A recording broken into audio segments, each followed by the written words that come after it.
పనిచేస్తూ మంచి గాయని, నిజామాబాద్లో మంచి స్వరస్థానం ఉన్న గాయని. మీరు శ్రీశ్రీ పాటని ఒకసారి ఆలోచిస్తారని కోరుతున్నాను. కళ్ళలో పెళ్లి పందిరి కనబడసాగాను శ్రీశ్రీ తను రాసిన సినిమా పాట. కానీ ఎందుకు గుర్తు చేసుకోవాలంటే తను అన్ని రకాలుగా ఉన్నాడు. అటు సినిమాలో కానీ ఇటు విప్లవంలో కానీ అనేక రకాలుగా తనని రచనలు చేశారు. వాటిని అందరూ ఆలపిస్తున్నారు. అందరూ ఆలపించాలి, శ్రీశ్రీ జ్ఞాపకం చేసుకోవాలనే కోరికతో తన గానాన్ని వినిపించాల్సిందిగా కోరుతున్నాను.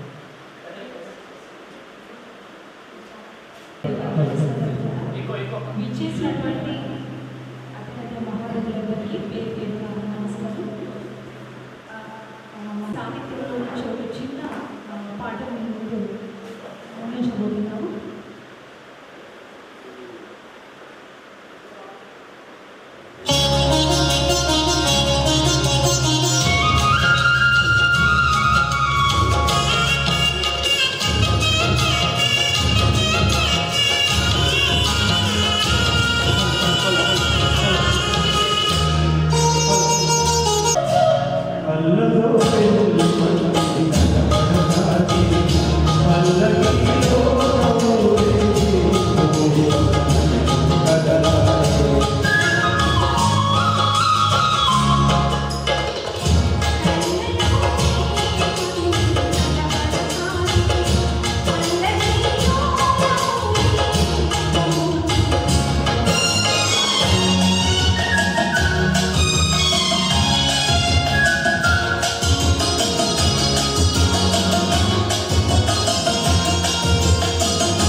కూర్చోవాలని కోరుతున్నాను. నాకు వచ్చిన వాళ్ళు తక్కువ ఉన్నా కానీ వేదికలు ఒకసారి అలంకరించాలని కోరుతున్నాను. అందరికీ కళాభివందనలు తెలుపుతూ హుసేన్ గారు వేదికపైకి వచ్చి కూర్చోవాలని కోరుతున్నాను. ఒక మానవ హక్కుల సంఘం గంగూర్ గారు వేదికపైకి రావాలని కోరుతున్నాను.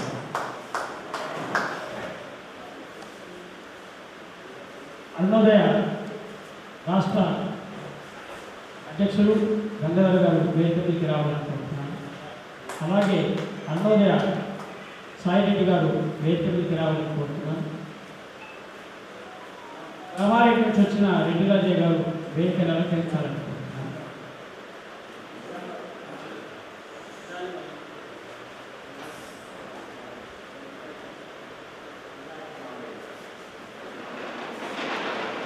ఈవీఎం గారు వేదికను అలంకరించాలని ఇస్తున్నాను.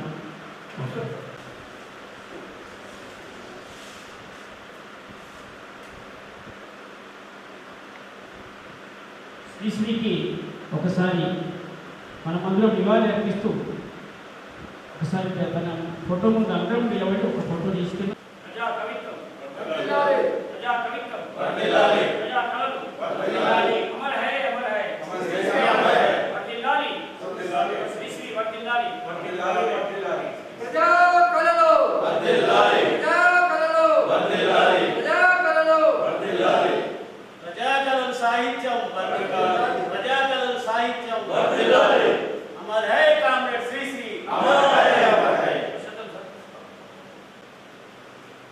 Amar high Sri Sri Amar high Amar high Amar high Sri Sri Amar high Amar high Amar high Sri Sri Amar high Sri Sri Amar high Amar high Amar high Sri Sri Amar high Amar high వర్ధిల్లాలి వర్ధిల్లాలి ప్రజా కళలు వర్ధిల్లాలి.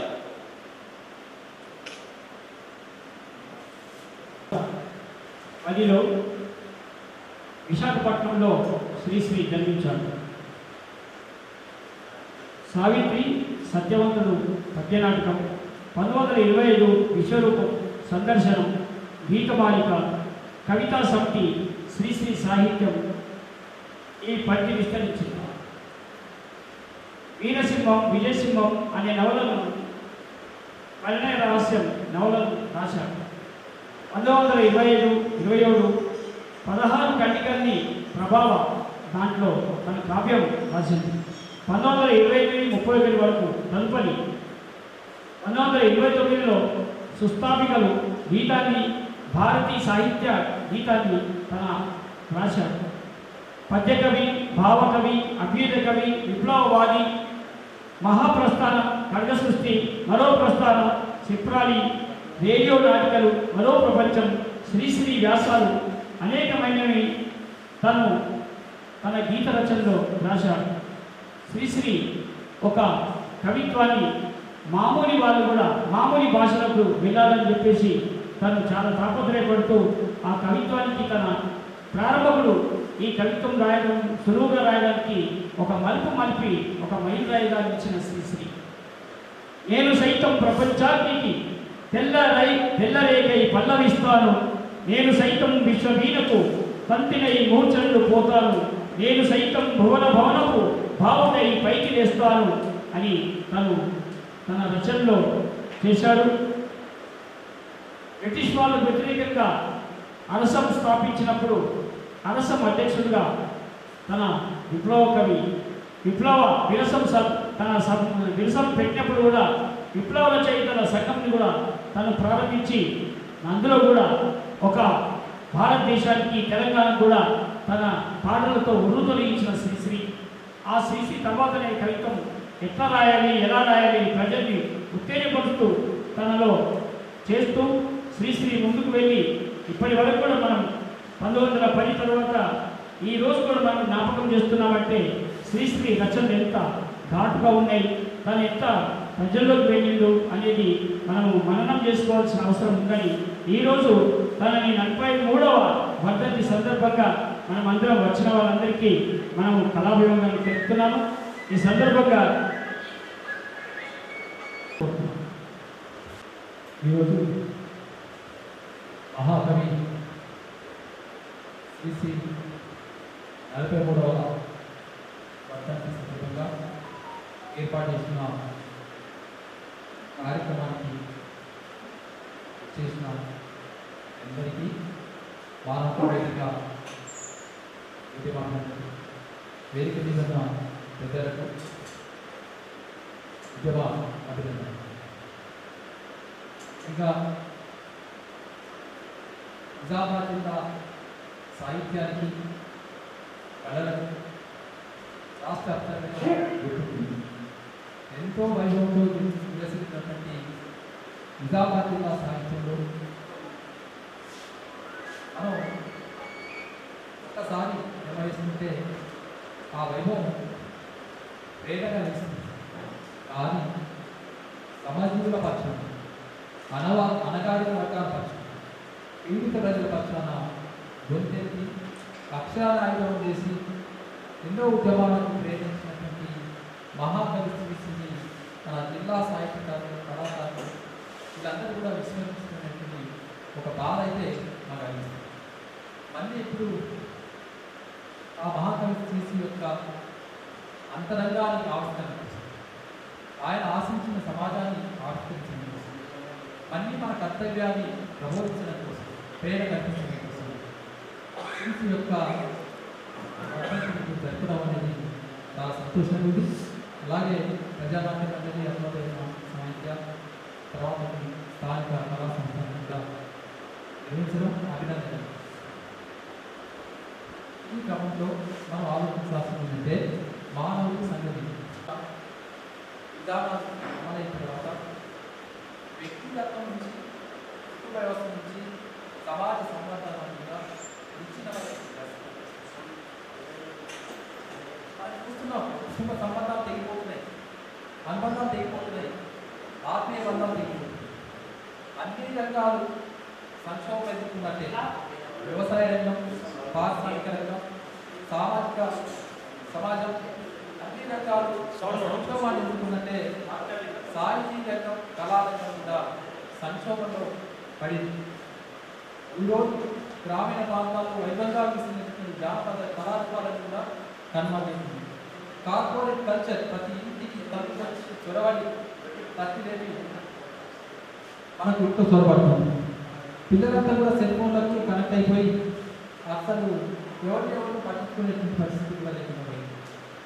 ఇటువంటి కార్పొరేట్ కల్చర్ని మనం దాని యొక్క దుష్ప్రభావాన్ని మనం చూస్తూ ఉన్నాం.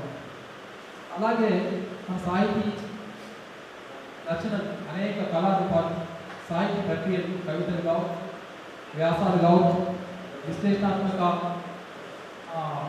రచనలు కావచ్చు, ఇవన్నీ కూడా ఇప్పుడు ఎవరి పక్షాన ఉండాలి?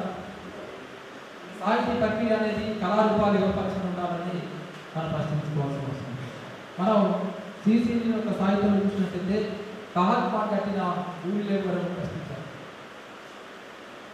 సమజీవుల యొక్క ఈ దేశానికి సిరి సంపదను సృష్టిస్తున్న సమజీవుల పక్షాన ఈరోజు సాహిత్యం ఉండాలి, రచనలు ఉండాలి, కళలు ఉండాలి అనేది మనం ఆ కర్తవ్యంగా గుర్తించాల్సిన అవసరం. ఎందుకు అనేది సమాజం మనం బతుకుతున్నాం, మనం అనుభవిస్తున్నాం కష్టం. ఇంకో రకంగా చూసినట్టయితే ప్రభుత్వం, రాజ్యం అనుసరిస్తున్న విధానాలు ఎవరైనా ప్రశ్నిస్తే, ఎవరైనా వాళ్ళ వైఫల్యాన్ని, లోపభూష్టాలు ఉన్నాయి, ప్రజలకు నష్టం కలుగుతుంది, ఇటు రైతులకు నష్టం కలుగుతుంది, కార్మిక జీవన విధానం చిన్నాభిన్నం అవుతుంది, లేదా చదువుకున్న వాళ్ళకి ఉద్యోగం రాలేదు, అనేక రకాలైనటువంటి కష్టాలు మన ముందుకు వచ్చినప్పుడు ప్రశ్నించినటువంటి గొంతులు ఎవరికి ఆ కవులు కావచ్చు, గాయకులు కావచ్చు, కళాకారులు కావచ్చు, లేకపోతే జర్నలిస్టులు కావచ్చు, ఎవరైనా ప్రజా ఉద్యమాలు నడుపుతున్నటువంటి ఈ సమాజ మార్పు కోసం జరుగుతున్నటువంటి ఉద్యమాలు అనేకమైనటువంటి గొంతులు ఇస్తే ఈరోజు రాజనీతి వచ్చిందంటే దేశద్రోహం, వీళ్ళు దేశద్రోహులు, దేశభక్తులు కాదు. మనం ఇంకో ప్రశ్నించుకోవాల్సిందంటే అసలు దేశభక్తికి అసలు గీటు అయిపోయేది. దేశభక్తికి మనం దేంతో కొలుస్తాం? ప్రశ్నించడమే లేదనుకున్నటువంటి రాజ్యం ఈ డెమోక్రసీలో మనం ప్రజాస్వామ్య వ్యవస్థలో ఉన్నామా లేదనేటువంటి ప్రశ్నించుకోవాల్సిన పరిస్థితి.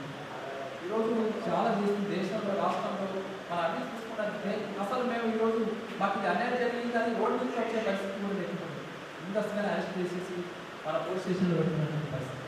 కనీసం మానవులు మర్చిపోయే హక్కులు కూడా ఈరోజు మనకు అనుభవించుకోవాలని విపరీతంగా ఎమర్జెన్సీ కొనసాగుతుంది అనేది నేను భావిస్తాను.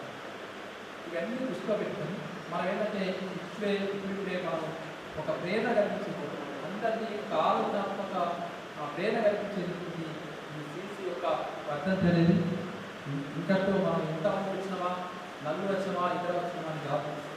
ఒక చిన్న ఇంట్లో కూడా పెద్ద యొక్క విస్ఫోటన కనిపిస్తుంది. మనం ఒకరిద్దరుగా రేపు ముందు మన యొక్క శ్రీశ్రీ యొక్క వర్ధంతిని జయంతిని కూడా మన పెద్ద ఎత్తున జరుపుదాం. ఆయన యొక్క భావజాలం యొక్క ఆయన యొక్క ఆలోచనని ఆకాంక్షని కూడా మనం ఇస్తున్నాం, ఇంటికి తీసుకెళ్దాం. అలా అయితే మనం గుర్తుంచుకోవాల్సిందంటే సమాజంలో మార్పు అనేది ఎవరో ఒకరి నుంచి మొదలు కావాల్సింది. తిరుగుబాటు అనేది ఉంటుంది. ఆకలి, దరిద్రం, అసమానతల దగ్గర ఖచ్చితంగా తిరుగుబాటు ఉంటుంది. అది శ్రీశ్రీలో మనకు కనిపించింది, ఆయన రచనలో కనిపిస్తుంది. కాబట్టి మనం సామాజిక చైతన్యాన్ని పెంచుకోవడం, సమాజంలో ఉన్నటువంటి పరిస్థితులను అవగాహన చేసుకోవడం, ప్రభుత్వం అనుసరిస్తున్న విధానాలను అవగాహన చేసుకోవడం, ఇవన్నీ కూడా మనం సమీక్షించుకొని ఈ ప్రగతిశీల భావజాలను, అభ్యుదయ భావజాలను సాహిత్యం వైపు ఉండాలి. మనం నిజంగానే శ్రమపడుతున్నటువంటి కష్టజీవుల పక్షాన్ని మనం గొంతెత్తాలి. ఆ వైపు అందరం సమిష్టిగా మనం ఏ ఒక్కరితో కాదు, అందరూ ఏ భిన్నమైనటువంటి రాజకీయ లక్ష్యాలు, ఆలోచనలు, భావజాలు ఉన్నప్పటికీ మనం ఈ సమాజం యొక్క హితం కోసం, సమాజం యొక్క రక్షణ కోసం, సమాజంలో ఉన్నటువంటి సమజీవుల పక్షాన్ని నిలబడి మనం ముందుకెళ్ళాలని చెప్పేసి నేను ఆకాంక్షిస్తూ ఆశిస్తూ ఈ అవకాశం ఇచ్చిన మీ అందరికీ ధన్యవాదాలు. ప్రశ్నించే ఉన్నప్పుడు కన్నగంటి నరసింహరావు గారని ఉండేవారు. ఆయన దేవగత సభ్యుడు. ఆయన బోధనలో ఉన్నప్పుడు ప్రగతి సాహిత్య సంస్థ అని చెప్పారు. ఆ దాంట్లో సభ్యులు అందరూ కూడా ఆయన నుంచి కోరుకున్నాం. అలాగే జిల్లాలో జరిగిన ఒక మహత్తరమైన రైతాంగ పోరాటం ఇది నిజాం సాగర్ రక్షణ కావాలని చెప్పేసి సింగూరు ప్రాజెక్టు నిజామాబాద్కి కేటాయించాలని చెప్పేసి ఒక మన జిల్లా చరిత్రలో మహత్తరమైనటువంటి రైతాంగ పోరాటం. ఆ పోరాటంలో మన శ్రీకృష్ణ నాయకత్వంలో 10 మంది కళాకారులు, గాయకులు అందరూ కూడా మేము అనేక పాటలు రాసాం, కళారూపాలను ప్రదర్శన చేసాం. రైతాంగానికి అందించడం కూడా మన కళాకారులు, గాయకులు కూడా పనిచేసింది. అలాగే ఈ ఉద్యమాలను అసలు భాషినటువంటి ఎంతోమంది గాయకులు, కళాకారులు వాళ్ళు కూడా ఈ సందర్భంగా నివాళులు అర్పిస్తున్నాం. అలాగే జిల్లా చాలా మంది కూడా రాష్ట్రాయి కూడా ఎదురవ్వాలి.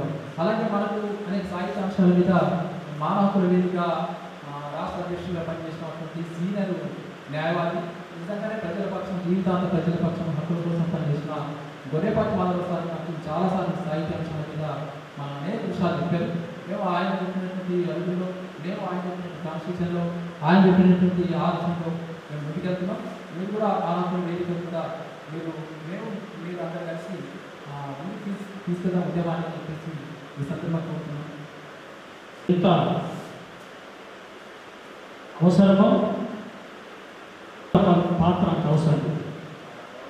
మానవ హక్కుని తెలియజేయడానికి కొరకు రచనలు కానీ, పాటలు కానీ పాడి వాళ్ళని చైతన్యపరచవలసిన బాధ్యత కూడా కళాకారులకి, రచయితలకు ఉంది. కాబట్టి తనకు మేము ఎప్పుడూ సహకారం ఉంటామని చెప్తున్నాం. మీరు ఎలాంటి కార్యక్రమం చేసుకున్నా మేమందరం కళాకారులు మీ దగ్గరికి వచ్చి మా గానాన్ని, కవితలు వినిపిస్తాం. ఇప్పుడు మనకు కొన్ని అర్జెంటుగా కొన్ని పనులు ఉన్నాయి కాబట్టి ప్రముఖ కార్మిక నాయకుడు, సెంట్రల్ బిఎస్ఎన్ఎల్లో ఒక ఉత్తేజంగా కార్మికులందరినీ చైతన్యపరుస్తూ తను ఒక కార్మిక నాయకుడిగా మన వీళ్ళందరినీ వెంటేస్తూ ఒక రిటైర్డ్ అయినా కానీ ఆ కార్మికులతోనే ఉంటూ కూడా ప్రతి క్షణం కూడా వాళ్ళ పోరాటంలో పాల్గొంటున్న ఈవీఎల్ గారు మీ ముందు 2 నిమిషాలు మాట్లాడతారు.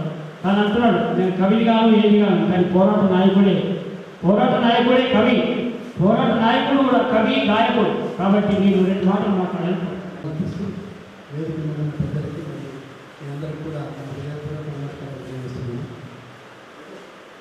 సమాజం చైతన్యపరచాలి అంటే కవి, గాయకుడు వాళ్ళని మాత్రమే తృప్తిపడించడం తెలంగాణ రాష్ట్రం. ఆ రోజుల్లో కవుల పాత్ర కానీ మిగతా ఈ మరపురానికి మరువలేదు.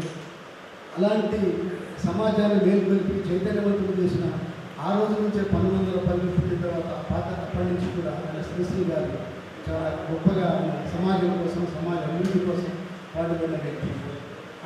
నేను ఎక్కువ ఆయన గురించి మాట్లాడేంత స్థాయి నాకు లేదు కానీ ఆయన రాసిన ఆయన ఒక పాటలో చెప్పారు, కొంతమంది కుర్రవాళ్ళు పుట్టుకతో గుర్తులు, కొంతమంది కుర్రవాళ్ళు నవజీవన బృందావన నిర్మాత అని. అంటే ఈరోజు యువతరం ఎడిపోతుంది, కొంతమంది కుర్రాళ్ళు ఎడిపోతున్నారు. అనేక మత్తుకు బానిస అనేక దానికి బానిస సమాజాన్ని వదిలిపెట్టేసి వాళ్ళ యొక్క సమాజం మీద బాధ్యత లేకుండా తిరుగుతున్నారు. పుట్టుకతో వృద్ధులు అంటే పుట్టకలు ముసలాడని కాదు. ఏ వ్యక్తి అయితే సమాజం మీద బాధ్యత లేకుండా తిరుగుతాడు, సమాజాన్ని వదిలేసి తన స్వార్థం కోసమే తిరుగుతున్నాడు, ఆ పుట్టుకతో వృద్ధులతో సమాజం. అది మన శ్రీశ్రీ గారు చెప్పింది. కొంతమంది యువకులు నవజీవన బృందావన నిర్మాతలు, కొంతమంది మాత్రమే ఈ సమాజ అభివృద్ధి కోసం సమాజాన్ని తీర్చిదిద్దడం కోసం పోరాడతారని చెప్పడం జరిగింది. అలాంటి మహాకవి శ్రీశ్రీ గారు ఆయన డబ్బే సంపాదించాలనుకుంటే ఆయనకి ఒక అల్లూరి సీతారామరాజు సినిమాలో కృష్ణ గారు ఆయనకు ఒక పాటకి బ్లాంక్ చెక్ ఇస్తాడు, తీసుకోండి సార్ ఆయన తీసుకొని. ఆ చిత్రం ఆయన రాసిన పాట ఇప్పటికి కూడా మనకి వర్తించేది. తెలుగు వీర లేవరా దీక్ష భూమి సాగర దేశమాత స్వేచ్ఛ కోరి తిరుగుబాటు చేయాల. ఇది అప్పుడు ఇప్పుడు ఎప్పటికీ ఆ పాట సజీవంగానే ఉంటుంది. ఎందుకంటే దేశంలో పాలకులు అవినీతి పరుడైనప్పుడు, దేశాన్ని పరిపాలించే బాధ్యత గాలికి వదిలేసి స్వార్థంతో ఉన్నప్పుడు, దేశ నాయకులు కొందరి కోసమే వాళ్ళ యొక్క పదవులను అడ్డం పెట్టి నడుపుతున్నప్పుడు మనం దేశమాత స్వేచ్ఛ కోసం తిరుగుబాటు చేసి పోరాడాల్సిన పరిస్థితి ప్రతిసారి ఉంటుందని చెప్పని ఆ శ్రీశ్రీ గారు చెప్పిన రెండు మన మనసు మననం చేసుకుంటూ ఆయన అనేక రాశాడు. వాటిని మనం కొంతలో కొంత ఆచరించి సమాజం కోసం మనం పాటుపడితే బాగుంటుందని తెలియజేస్తూ ఈ అవకాశం ఇచ్చిన మా గురువు గారు సింపేమోహన్ గారికి ధన్యవాదాలు తెలియజేస్తూ థ్యాంక్ యూ.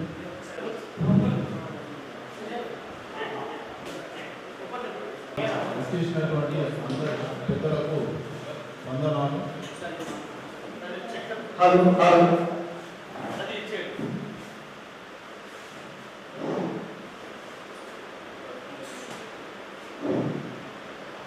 శ్రీశ్రీ కవికి వందనం. ఇది నేనే రాశాను. ఉత్సాహంతో 11 గంటలకు వచ్చాను. నేనే వచ్చి క్రికెట్ తాళం తీయడం జరిగింది. కొంత డిస్టర్బెన్స్ జరిగింది. బాబు మా లింగవానకు టైము అడ్జస్ట్ కాక ఇంకా చాలా మంది వచ్చేవారు. పదాలకు పెరుగులై పలికిన వాడు నీవే, పదాలకు పెరుగులై పలికిన వాడు నీవే, పేదవాడి కాలకు స్వర్గమైన వాడు నీవే.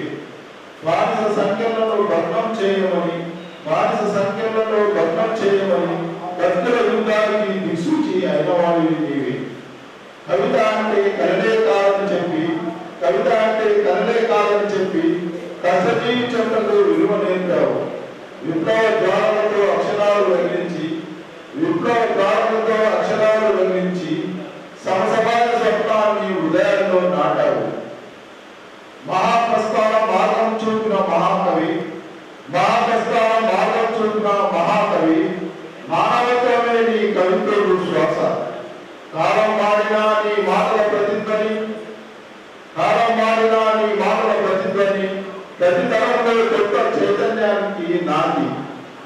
శ్రీశ్రీ నీ తరం ఇంకా సజీవమే, శ్రీశ్రీ నీ తరం ఇంకా సజీవమే. అన్యాయాన్ని ప్రశ్నించే ప్రతి గొంతులు తెలుగు తల్లి ముద్దు బిడ్డల నుంచి శాశ్వత కీర్తిగా వెలుగుతూ మహాకవి శ్రీశ్రీ కవికి శతకోటి వందనాలు.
శ్రీశ్రీ యొక్క వర్ధంతి సందర్భంగా ఈ సమావేశాన్ని ఏర్పాటు చేసిన సంస్థలకు ప్రధానంగా శివలింగాలకు ధన్యవాదాలు తెలుపుతూ శ్రీశ్రీ కవిత్వం రాకముందు శ్రీశ్రీ కవిత్వం రాయకముందు అనేక రకాల సాహిత్యం అనేది అసలు ప్రజలకు అర్థం కాని పద్ధతిలో కవితలు రాసేవారు. అసలు ఆ కవిత్వానికి అర్థమేంటి, ఎవరు అర్థం చేసుకోవాలి, అది ఎవరి కోసం సాహిత్యము అనేది చాలా కష్టతరమైనప్పుడు అలాంటి వాళ్ళే ఎవరికి అర్థం కాని కవిత్వం రాసిన వాళ్ళే కవులుగా చాలా ప్రసిద్ధికి ఎక్కారు. తర్వాత శ్రీశ్రీ కూడా మరి కవిత్వం రాసేటప్పుడు ప్రతి వస్తువును కూడా కవిత్వం చేసి ఇది ప్రజల కోసం ఉండాలి, ప్రజాకళలు అనేది ప్రజా సాహిత్యం అనేది ప్రజల్ని ఎలా కష్టాల్లో ఉన్నారు, నష్టాల్లో ఉన్నారు, ఎలా కష్టాలు అనుభవిస్తున్నారు, నిరుద్యోగం ఎట్లా జరుగుతుంది, అనేక రకాలుగా ప్రజలు ఎన్ని కష్టాలు పడుతుందో వాళ్ళు చూసి అసలు ఏదో రాస్తే మనకేమొస్తుంది, ప్రజలు అంచబడుతున్నారు, నిరుద్యోగాలు జరుగుతున్నారు అనేది అర్థం చేసుకొని ప్రజా ఉద్యమాలు కూడా అప్పటికే వస్తున్న తరుణంలో ఆ ప్రజా ఉద్యమాలకు శ్రీశ్రీ తనవంతుగా ఆ సమాజంలో ఉరును తొలగించిన మాట వాస్తవం. ఎందుకంటే ఆయన కేవలం ప్రజా సాహిత్యం కాకుండా సినిమా పాటలు కూడా అనేక రకాల రాశాడు. సినిమా పాటలు కూడా బ్రహ్మాండంగా ఉంటాయని ఇప్పుడు అన్నవాడి అట్లాగే పాడబోయి భారతీయుడ ఆడి పాడబోయి విజయ గీతిక అన్న ఒక మాట అంటాడు. స్వాతంత్రం వచ్చిందని సంబరపడబోయి ముందున్నది అని దాన్ని వ్యతిరేకించాలని చెప్పేసి ఎంత చిన్న పదమైనా కానీ ఎంత సాహిత్యం అంటే ఈనాటికి ఆయన రాసిన సాహిత్యం ఇప్పటికి కూడా వర్క్ అంటే పనిచేస్తుంది. ఆయన మేలుకొట్టుకున్నాడు ఇప్పటికి కూడా ప్రజలు. సరే ఇవల్ల మనం తక్కువ మంది ఎందుకున్నాం, తక్కువ మంది అంటే సమాజంలో మార్పులు జరుగుతున్నాయి, సమాజంలో నిలబడని పరిస్థితి వచ్చింది, సమాజంలో వృద్ధులు అంటే దేనికోసం నేను బతకాలా, నా పిల్లలు బతకాలి, ఫస్ట్ చూసుకున్న తర్వాతనే వేరే చూసుకుంటున్నారు. కాబట్టి ఉద్యోగం రావాలి, చదవడం దేనికోసం, ప్రజలకు అంకితమై పనిచేయడం కోసం చాలా తక్కువ మంది, అట్లాగే ప్రజా సాహిత్యాన్ని రాసే వాళ్ళు చాలా తక్కువ మంది శ్రీశ్రీ లాంటి వాళ్ళు. కాబట్టి ఆనాడు శ్రీశ్రీ కాలంలో చాలా మంది కవులు బయటకు వచ్చారు, చాలా మంది అంటే చాలా మంది. అట్లా దాదాపు సాహిత్యం రాసిన వాళ్ళలో చాలా మంది ఒక 2-3 నేను ఇలా చెప్పి ఊహిస్తాను. ఎందుకంటే ప్రజలు ఉంటే అంటే మనము అధైర్యపడకూడదు, ఇంతే మంది అని కూడా అనకూడదు. ఒకప్పుడు సాహిత్య సభలు పెడితే 3-4 హాజరయ్యేవాళ్ళు, వేదికల్లో ఒకరు మాట్లాడుతూ కిందికి 3 దిగుతుంది. అట్లాంటి పరిస్థితులు చూసినాం. అట్లాగే బ్రహ్మాండంగా ప్రజలు ఉన్న పరిస్థితిని కూడా చూసినాం. ఆ పరిస్థితి నుంచి మెల్లగా మనం వెనక్కి వస్తున్నాం, మళ్ళీ ముందుకు పోవాల్సిన అవసరం ఉన్నది. ఇలాంటి సాహిత్య సమావేశాలు ఇంకా పెట్టుకోవాల్సిన అవసరం ఉన్నది. అట్లా ఏంటంటే చాలా మంది శక్తి అనేటైనా కూడా ఈ శిల్పిలెవ్వరో ఈ కూలిలెవ్వరో పేరు లేనోళ్ళు ఘన కీర్తి గలవోళ్ళు, పేరు లేనోళ్ళు ఘన కీర్తి గలవోళ్ళు, రాళ్ళనే వీటి రాగాలు పలికించి రాతి బొమ్మల చేత భావాలు చెప్పించి హావభావాలతో జీవకలొలికించి ప్రాణాలనే పోసి ప్రతిములుగా మలిచిన ఈ శిల్పిలెవ్వరో ఈ కూలిలెవ్వరో అనే పాట. అంటే అష్టజీవులను ఎవరు కూడా గుర్తు చేయరు. మహాకవి శ్రీశ్రీ లాంటి వాళ్ళు కానీ ఆనాడు రాసిన కవులు కొందరు ఆ ఉత్తేజంతో రాసిన వాళ్ళు అందరు. అంతకుముందు అసలు కవిత్వం అంటే ఆ కవిత్వం రాయడానికి కూడా వాడు సిద్ధపడపోయేవాడు, అలాంటి భాష ఉండేది. కానీ శ్రీశ్రీ వచ్చిన తర్వాత చిన్న చిన్న పదాలను కూడా కవిత్వంగా పాటలుగా అనుకొని నాలాంటి చదువులాంటి వాడు కూడా నేను కవిత్వం రాసిన పాటలు రాసిన. అట్లా ఏంటంటే అట్లా జ్ఞానం అనేది నేర్చుకునేదానికి మనము సిద్ధపడాలి. అందుకనే శ్రీశ్రీ సాహిత్యం సాహిత్యం దాదాపు ఇప్పుడు అవసరం ఉన్నది. ప్రతి ప్రోగ్రాంకు కోలలేసులు కానీ చప్పట్లు కానీ లేదా అనేక రకాలుగా సాహిత్యం, అది ఏ సాహిత్యం అనేది పక్కన పెడితే మన కళలు అనేవి ఇప్పటికీ సజీవంగా ఉన్నాయి. ఆ కళలు మనం మర్చిపోలేము. కాబట్టి కళారంగమే ఈ సమాజానికి మార్పు తెస్తుందనేది కూడా వాస్తవం. ఎందుకంటే ఒక పోరాటం నడుపుతున్నప్పుడు ఒక పాట కూడా లేకపోతే, ఒక పాట కానీ ఉపన్యాసం వేరు, పాటలు. ఉపన్యాసం ఉంటేనేమో అంటే మాట కలిగిన వాళ్ళు అట్లా ఉర్రు కలిగించే ఉపన్యాసం కూడా ఉంటుంది. కానీ పాటలోని ఎవ్వడు ఇవాళ పోరాటాలు చేయాలంటే లేకపోతే కొట్టాలన్నా కూడా పాటలో కొట్టే సాహిత్యం ఉంటుంది. అంటే అంత మనిషిని లేకపోతే ఇప్పుడు మనం వస్త్రం ఏదైనా సంగీతం కానీ సాహిత్యం కానీ వస్తే ఎంత మనకు ఆలోచన వేరే దిక్కున్నా కానీ మనం ఊగిపోతాం ఆ సాహిత్యంలో. అట్లా ప్రజల సాహిత్యం అనేది శ్రీశ్రీ గారు బ్రహ్మాండంగా రాసిండు. ప్రతి పదాన్ని కూడా ఆయన అల్లి పాటలుగా, కొంతమంది ఇప్పుడు అన్నాడు, కొంతమంది కుర్ర వాళ్ళు పుట్టుకతో పుట్టులు కాళ్ళ గీసి కాళ్ళ గీపు కాళ్ళ గీని పడుతుంది, కొంతమంది కుర్ర వాళ్ళు నేటి తరం చూస్తారు, భావన నవ జీవనకు భావన నిర్మాణం. అట్లా ఇంట్లోనే అనేక రకాలుగా యువత ఉంటుందని చెప్పి చెప్పినవాడు. అదే పాటలో మనం ప్రజల కోసం ఉండాలని చెప్పి కోరుతూ నాకు ఈ అవకాశం ఇచ్చినందుకు ధన్యవాదాలు ఎంతో ఇస్తున్నాను. భవన నిర్మాణంలో పనిచేస్తూ ఆ రంగం నుంచి ఈ రోజు వరకు కూడా ప్రజా ఉద్యమాల్లో పాల్గొంటూ కళాకారులు తన జీవితంగా ఇప్పటికీ కూడా తన ఒక గానాన్ని ఆలపించకుండా ఉంటాడు. పాట అనేది ఎప్పుడు కూడా మనిషిని వదిలిపెట్టదు. మనిషి పాటను వదిలిపెట్టుకోవచ్చు కానీ పాట మనిషిని వదిలిపెట్టదు. ఇది ఎప్పుడు కూడా అనుభవం ఉంటుంది. కాబట్టి తను ఈ కార్యక్రమానికి వెన్నుండి ఈ కార్యక్రమాన్ని నడిపిద్దాం, ఎట్లయినా గౌరవ మనకు ముందుకుంటాం, ఎట్లా మనం నిర్మించబడింది అని అరుణోదయ ప్రజానాట్య మండలి, మరి ఇంకో అరుణోదయ పేరు, ఈ ముగ్గురు ఇంకా సాయి సంస్థలు కూడా కలిసి ఈ కార్యక్రమాన్ని ఘనంగా చేద్దామని వారు ముందుకొచ్చి ఈ కార్యక్రమాన్ని ఏర్పాటుగా చేసి తన సందేశాన్ని ఇచ్చినందుకు కళాభివందనం తెలుపుతున్నాను. ఇప్పుడు హుసేన్ గారికి కొద్దిగా బయటకు వెళ్ళే ఉంది కాబట్టి తను మీడియా ముఖంగా 2 మాటలు మాట్లాడాలని కోరుతున్నాను. శ్రీ మహాప్రస్థానం 43వ యాది సందర్భంగా కొన్ని విషయాలు మాట్లాడాలని చెప్పి మీ ముందు 2 నిమిషాలు మాట్లాడతాను. సమాజంలో అనాదిగా 2 వర్గాలు ఉన్నాయి. ఒకటి బలవంతులు, రెండోది బలహీనులు. బలవంతులు ఎప్పుడు కూడా బలహీనులను చర్చ చేస్తూ వాళ్ళపై ఆధిపత్యం చలాయిపోతున్నారు. కాబట్టి బలవంతుల పని ఏముందంటే బలహీనులకి చేతనివ్వాలి, వారిని బలహీనుల్ని పైకి తీసుకొచ్చే ప్రయత్నం భాగంగా వారికి సాయం చేయాలి అని చేయకూడదని చెప్పి సాగుతుంది. ఇంతకుముందు చెప్పినట్టుగా మానవులంతా ఒకటే, ఎవరికి ఒకరికి ఆధిపత్యం లేదు. ఎవరైతే సమాజంలో మంచివారో వారే మంచివారు అని చెప్పి ఉత్తమని చెప్పి సాగుతుంది.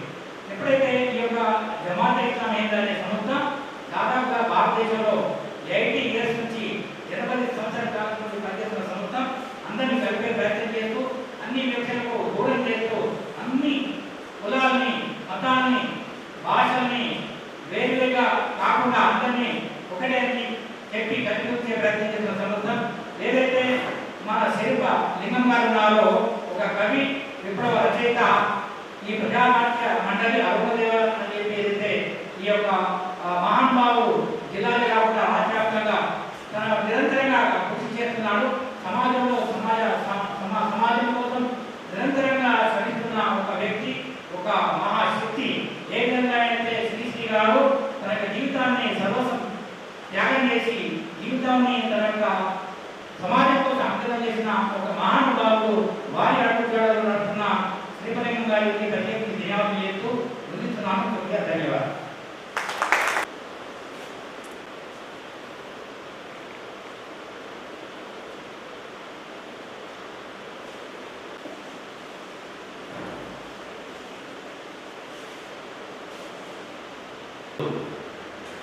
మహాకవి శ్రీశ్రీ 43వ వర్ధంతి సందర్భంగా ప్రజానాట్య మండలి అరుణోదయ 2 ఇంకా సాహిత్య సాంస్కృతిక సంస్థల ఆధ్వర్యంలో మనం ఈ కార్యక్రమాన్ని నిర్వహించాలి. ఒకటి ఏంటంటే ఈరోజు నేను చూసింది మనం పోయింది అనగానే కొంచెం భయం అనేది ఉంటుంది. ఎందుకంటే పనులు వల్ల భయం. కానీ ప్రయాణాలు ఉన్న ఎస్ఐ గారి కవి అయితే నాకు ఆనందం అనేది అసలు నాలో నాకు అది వ్యక్తిపోయాయి.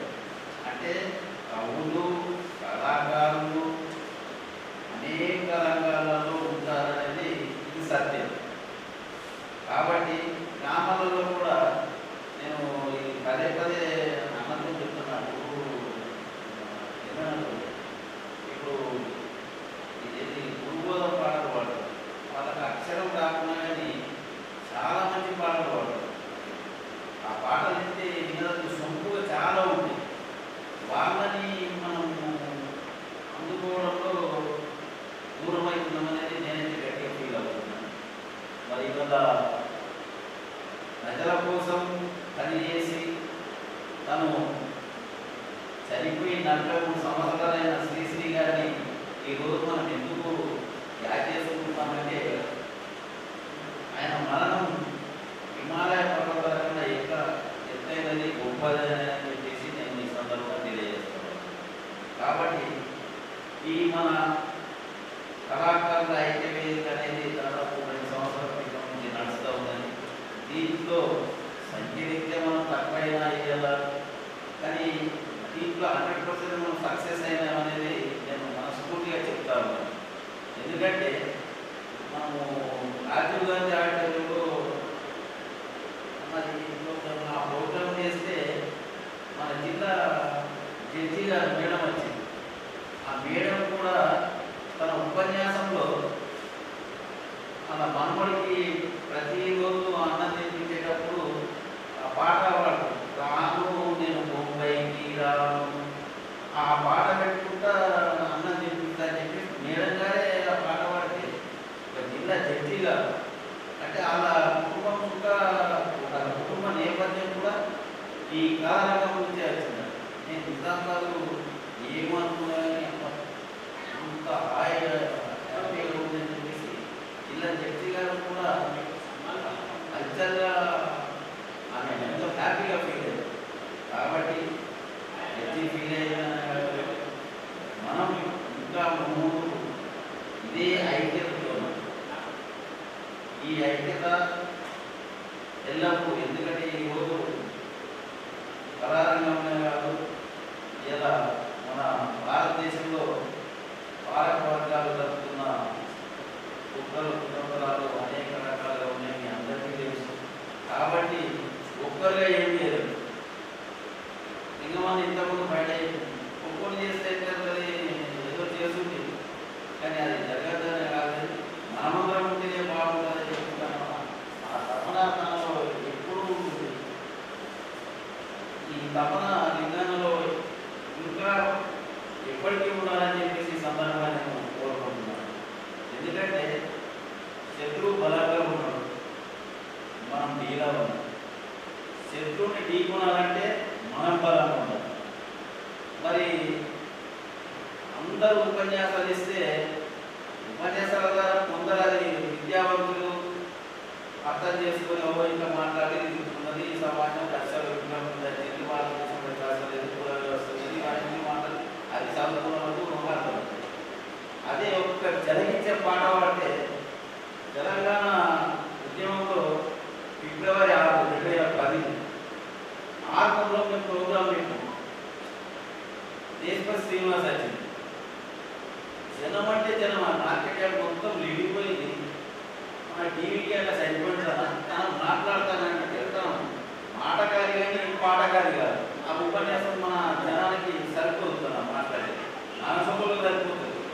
తను మాట్లాడుతుంటే జనం అంతా లేచి దేశ దేశపతి శ్రీనివాస్ గారు తీసుకొని తన మైక్ తీసుకొని ఒక్క పాటతో అందరినీ ఎక్కడో అక్కడ కూర్చోబెట్టేసి పాటలంతా మధురమైన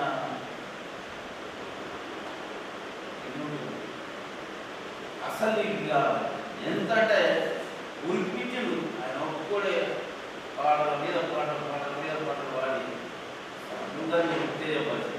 కాబట్టి పాటలని కూడా ఉద్యమంలో మనం ఏదైతే ఈ నూతన వ్యవస్థ కోసం మనం మారాలని కోరుకుంటున్నామో ఆ వ్యవస్థ మార్పులు పాట కూడా చాలా కీలకం.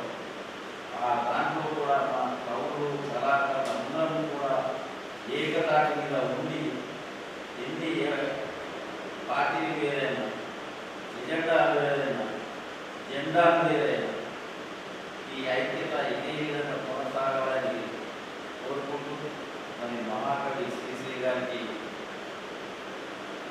జోహార్లు తెలియజేస్తూ అవకాశం ఇచ్చిన మహాకవి శ్రీశ్రీ వర్ధంతి జరుగుతుంది. నేను రెండోటి ఇక్కడ అటెండ్ అవుతా అని చెప్పి మన రెడ్డిరాజయ్య గారు అక్కడి మన నిజామాబాద్కి వచ్చాడు. అంటే ఒక మనిషి ఒక పోరాటం, ఒక సాహిత్యం, ఒక కళారంగం దాన్ని విడవకుండా అనేకంగా ప్రయత్నం చేస్తూ పోరాటంలో పాల్గొంటూ ఈ మధ్య అక్షర ఈ ఆత్మీయ సమ్మేళనం కూడా మేము చేసినాం. మంచి గొప్ప పాత్ర ఉంది. ఇప్పుడున్న సమాజంలో మన కళారంగం ఎటువైపు వెళ్ళాలి, మనం ఎలాంటి పనులు చేయాలి, మన ముందు గమ్యం ఏంటి అనేది సూచన ఇస్తూ మీరు మాట్లాడాలని కోరుతున్నాను.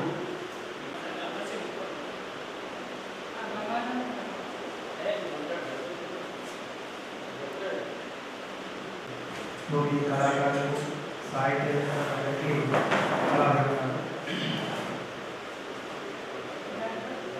ఏదేమైనా కానీ ఈరోజు 43వ కానీ శ్రీశ్రీ గారి యొక్క వర్ధంతి సభను మనం ఏర్పాటు చేసుకున్నామని చెప్పేసి మీ ఆలోచనకు మరి మీరు ఈ కార్యక్రమాన్ని మనం ఖచ్చితంగా చేద్దామన్నటువంటి సంకల్పానికి ముందు మీకు మా యొక్క కళాభిప్రాయం సార్. ముఖ్యంగా శ్రీశ్రీ గారి యొక్క రచన కానీ సాహిత్యము చాలా గొప్పది. ఎందుకంటే ప్రతి ఒక్క వ్యక్తిని, ప్రతి ఒక్కరిని ఉత్తేజపరిచే రకంగా, ప్రతి ఒక్కరిని ఆలోచింపజేసే విధంగా ఈ యొక్క శ్రీశ్రీ యొక్క సాహిత్యము ఆ రకంగా ఉంటుంది. కాబట్టి ఎవరు కూడా శ్రీశ్రీ సాహిత్యాన్ని కానీ, శ్రీశ్రీ సినీ గేయాలు కానీ, శ్రీశ్రీ పాటలు కానీ మరి వినని వారు, మరి అతని జీవిత సత్యాన్ని అతను పాడే పాటలు అతను రచన కానీ చాలా గొప్ప అని చెప్పేసి మరి అందరూ చెప్పారు. కాబట్టి నిజంగా శ్రీశ్రీ గారు వారికి ధన్యవాదాలు అర్పిస్తూ మరి ముఖ్యంగా నాకు ఈ సభ కావాలని చెప్పేసి చాలా ఆనందం ఉంది. ఎక్కడైనా సరే ఒక ప్రజల పోరాటాలు, ప్రజల పాటలు, ప్రజల సాహిత్యము, ప్రజల యొక్క ప్రాచీన కళలు ఉన్నాయంటే అక్కడ ఖచ్చితంగా పోరాడిస్తారని శ్రీపలింగాతో దాదాపు 91 నుంచి అన్నట్లు అనేక రకాల కళాకారులు మనం కొనసాగించాం. కాబట్టి ఆ రోజుల్లో నిజంగా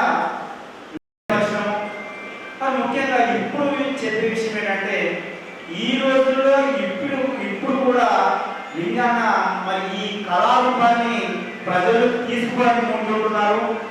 ఒకరైనా కానీ ఎవరు రాకుండా కానీ ఏ కార్యక్రమం ఉన్నా కానీ మరి కళను ప్రాచీన బతికిస్తున్నారు. ఒక పాటలు బతికిస్తున్నారు, ఒక ఆటలు బతికిస్తున్నారు. నిజంగా లింగాలకు కళాకారులు. ఎందుకంటే మరి ఇటువంటి వాళ్ళు ఈ రోజు కనుక మీరు ముందుండి ఈ కార్యక్రమాన్ని నడిపించకపోతే ఈ సభ జరుపుకోవాలి. కాబట్టి ఆ రకంగా నిజామాబాద్ జిల్లాలో మరి ప్రతి గ్రామ మండలాలలో కూడా మీరు ఈరోజు ఏదో ఒక ప్రోగ్రాం పెడుతున్నాం. ఈరోజు జానపద కళోత్సవం అని చెప్పేసి దాసరి వర్ధంతి అని, జయంతి అని, శ్రీశ్రీ జయంతి అని, వర్ధంతి అని ఈ రకంగా కళని మరి అంతరించుకోకుండా కళని కాపాడుకుందామనే ఆలోచన మరి మీరు మీ తపన చాలా అభినందనీయ. ఎందుకంటే ఈ ప్రాచీన కళలు రోజు రోజుకు అంతరించిపోతున్నాయి. ఇంతకు ముందు పాటలు వినేవాళ్ళు చాలా మంది ఉండేవాళ్ళు. మమ్మల్ని గ్రామాలకు వెళ్తుంటే దండలేసి మరి ఆహ్వానించారు. ఈ రోజు మేము గ్రామాల్లో పాడుతుంటే ఎవరు ఉండట్లేదు. మరి ఎందుకు ఏమైతుంది? మరి పాట ఎప్పుడైనా చేస్తుంది, మరి ఆట ఎదుగుతుంది అని చూసినట్లయితే మరి నిజానికి ప్రాచీన కళలకు జానపద కళలు కూడా ఖచ్చితంగా జీవం ఉంది, అంతరించిపోలేదు. ఎందుకు అంతరించిపోదు? ఈ రోజు మేము ప్రాచీన కళలు, పోరాటాలు, యక్షగానాలు, చిరుతారామాయణాలు, మరి బుర్ర కథలు, ఒగ్గు కథలు, వీటన్నిటి మేము మరి ఆ ఆరోపణలన్నింటినీ మేము బతికిస్తున్నాం. ఈ రోజు గ్రామానికి వెళ్తున్నాము, మీరు ఉండాలి, మీ కళ ఉండాలి, మీతో అంతం చేయదు, మీ కళలను ప్రోత్సహించాలి. మరి ప్రతి పాటగాళ్ళు, ఆటగాళ్ళు మీతోటి కళను అంతం చేయకుండా మీకున్నటువంటి కళను మరి మీ తోటి వాళ్ళకు కానీ, మీ పక్క వాళ్ళకు కానీ, మీ ఎవరికైనా సరే ఈ కళారూపాన్ని అంతరించుకోకుండా ప్రాచీన కళను బతికించుకుందామనే ఉద్దేశంతో ఇప్పుడు ప్రజలకు వెళ్తున్నాము. కాబట్టి ఆ రకంగా మరి మీరు నిజామాబాద్లో ప్రతి కార్యక్రమాలు చేస్తున్నారు, కళలు బతికిస్తున్నారు, కళరూపాన్ని కల్పిస్తున్నారు. కళలు ఈ కళాకారులు ఎవరైనా మరి మన కార్యక్రమాన్ని చూసి ఉత్తేజం అవుతారా? మరి పాటలు మరి వాళ్ళు ఏ రకంగా అయితే పాటను అలవాటు చేసుకొని వాళ్ళ పాట గురించి పాటలు బాగున్నాయి, ఈ రోజు మేము బాగానుకుంటున్నాం, మరి ఎక్కడ వాళ్ళ వేదిక లేదు అనుకునే వాళ్ళకు కూడా ఇది వేదిక మనకు కనిపిస్తుంది. కాబట్టి ఈ రోజు కొంతమంది సీనియర్స్ అయినా కానీ అరే మేము పాట పాడుకుంటుంది, కొంతమంది నేర్చుకున్న వాళ్ళు నేర్చుకుంటుంటుంది, మరి ఎక్కడ నేర్చుకోవాలి, మేము పాట ఎక్కడ పాడాలి అంటే ఇటువంటి కార్యక్రమాలు మనకు వేదిక వస్తున్నాయి. కాబట్టి ఈ రకంగా ప్రాచీన కళలు మరి అంతరించుకోకుండా, మరి గ్రామీణ కళరూపాలు అంతరించుకోకుండా ఆ కళలను అందరూ బతికించుకోవాలి. ఆ కళరూపాన్ని మనము ఖచ్చితంగా పోషించుకోవాలి. ఆ కళాభిమానం, కళాకారులను, కళా పోషకులు మనము వాళ్ళు ప్రోత్సహించాలి. కాబట్టి అప్పుడు ఈ ప్రాచీన కళలు కూడా జీవంతో ఉంటాయి. ఈ కళలు ఎప్పటికి కూడా అంతరించిపోవు. ఎందుకు అంతరించిపోవు అంటే ఈ రోజు మనము ఒక గ్రామంలో చూసినట్లయితే ఆ గ్రామంలో ఒక యక్షగానం చూసినట్టయితే వేల మంది మరి ప్రేక్షకులు ఉన్నారు. కాబట్టి అక్కడ మనం చెప్తున్నాం ఏమని, మీరు ఉంటేనే ఈ కళలు ఉంటాయి, లేకపోతే ఈ కళరూపాలు అంతరించిపోతాయని చెప్పేసి చెప్పడం జరుగుతుంది. కాబట్టి మరి మీరు లింగమన్న గారు నిజామాబాద్ జిల్లాలో మరి ఇటువంటి కార్యక్రమాలు చేస్తూ మరి కళారూపాన్ని ప్రదర్శిస్తూ మరి అనేక రకాల కళాకారులను ప్రోత్సహిస్తూ మరి వాళ్ళందరికీ మీరు ప్రాచీన కళను బతికిస్తూ కాబట్టి మీరు ముందుగా మీరు కళాకారుల మరి ఇటువంటి కళని బతికించి మీరు వీటిని కూడా జీవం పోస్తూ ఈ కళలు ఇంకా పాడాలనుకునే ఆధారపడే వాళ్ళు కూడా మీరు ఈ యొక్క అవకాశం కల్పించి కళాకారులను ప్రోత్సహించుకొని వాళ్ళని ఎంకరేజ్ చేస్తూ మీరు కళాకారులను ఇదే రకంగా పోషించాలని కోరుకుంటూ ఈ అవకాశం ఇచ్చినటువంటి మీకు మరి పదే పదే అలా తెలియజేసుకుంటూ మీకు ధన్యవాదాలు తెలియజేస్తున్నాను. ముందుగా ప్రముఖ మానవకుల నాయకుడు గబ్బులు గారిని నాకు సన్మానించుకోవాలని కోరుతున్నాను. మీరందరూ వచ్చేసి తనని సన్మానించాలని కోరుతున్నాను. అందరూ ఎప్పుడో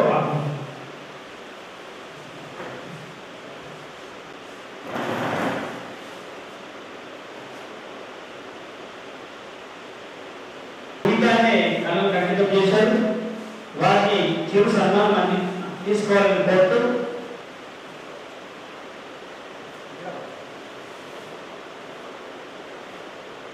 మాకు ఎల్లప్పుడూ చాలా మంచి హార్మోనిస్టు, సంగీతకారులు, తన దగ్గర చాలా విద్యోగి నేను గ్రహించిన తన దగ్గర నేను రియాక్షన్ చేస్తుంటా. ఆనంద్ తర్వాత గంగాధర్ ఎప్పుడు కూడా లోపల నుంచి బ్రహ్మం తప్పకలంగా చాలా మంది వచ్చారు.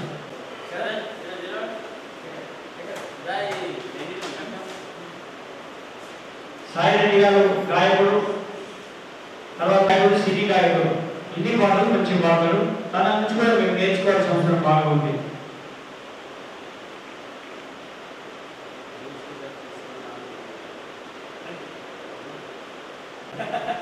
అర్థం చేస్తానే మాకు ఫోటో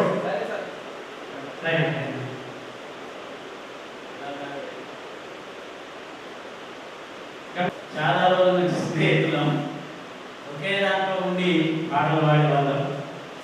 నేను నేర్చుకుంది హ్యాపీ